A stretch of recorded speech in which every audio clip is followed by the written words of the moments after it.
ইসলামী bank news top 10। প্রধান আসামি সোহেল রানা ও তার স্ত্রীর বিরুদ্ধে অভিযোগ গঠনের মধ্য দিয়ে রামিসা ধর্ষণ হত্যা মামলার বিচার শুরু, সাক্ষ্য গ্রহণ আগামীকাল। ঈদের ছুটি শেষে খুলেছে অফিস আদালত, সকাল থেকেই সচিবালয়ে অফিস করছেন প্রধানমন্ত্রী তারেক রহমান। জীবিকার তাগিদে রাজধানীতে ফিরছে মানুষ, কমলাপুর রেলওয়ে স্টেশনে ফিরে আসা মানুষের ভিড়, বাসেও ফিরছেন অনেকে। চেয়ারম্যানের পদত্যাগের দাবিতে ইসলামী ব্যাংকের আন্দোলনরত গ্রাহকদের ওপর পুলিশের লাঠিচার্জ, জলকামান ব্যবহার ও টিয়ার গ্যাস ছুড়ে ছত্রভঙ্গ।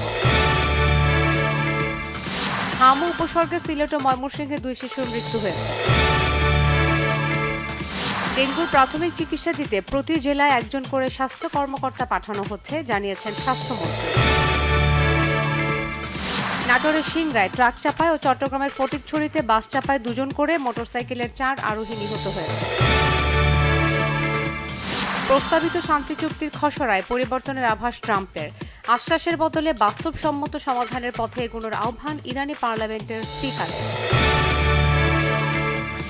মিয়ানমারের শান রাজ্যে ব্যাপক বিস্ফোরণে অন্তত 55 জন নিহত, আহত 74 জন, হাসপাতালে চিকিৎসাধীন।